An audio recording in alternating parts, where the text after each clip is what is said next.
Hello and welcome to Training Tuesday, where we go through weekly tips and tricks to make your career just a little bit more awesome. Now, this week we are talking about continuing education and training, which is kind of a hot button issue, so hopefully I don't ruffle too many feathers. But it's a topic that I felt really called to speak about this week because it's something that I hear a lot on consults. And it was really interesting because a few weeks back I had a conversation with a woman where we were talking about how she wants to go back to school for something. And she said, oh, well, I know you don't want me to do that. Whoa. Hold on, okay? As I told her, I am super in support of you getting continuing education. I just want you to get it for a reason. I don't want you to get it just to put it on your list of things to do. That's why I will always push people on this.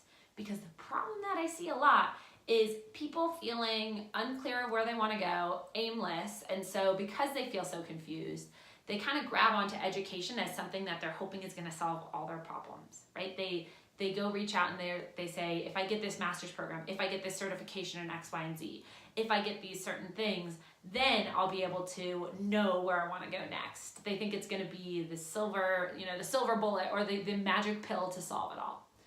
That's when I have an issue with continuing education, is if you're doing it in hopes that it's going to give you clarity. Because what I see more often than not is people go through this entire program, and then when they're finished, they're kind of left there scratching their head and thinking, uh-oh, I still don't know what I want to do. So what we want is for you to have clarity and then make the choice, right? So because you know where you're looking to go, you have the actual educational path to get you there. So I want you to invest in continuing education. I want you to invest in bettering yourself certifications. I consider myself a lifelong learner too. And yet, we want to make sure that you have your end goal before you figure out the steps to get there, because otherwise it's kind of like going on a hike and not knowing what view you're hoping to see. If you just take a lot of steps, hopefully you'll find a beautiful view, but if you know where the end of the trailhead is or where you're actually going towards, you're more likely to have success, okay? So we want you to make sure that you're approaching it that way.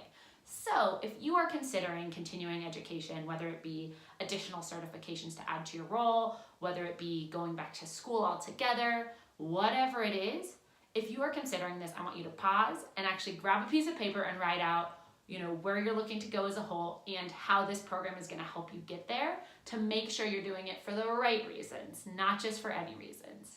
So try that tip on for size. If you need help figuring out where you're going as a whole, of course, reach out to me. That's what I'm here for. You can drop me a comment. You can send me a direct message. You can send me a carrier pigeon, whatever works for you. But reach out, try that tip on for size, and in the meantime, happy working.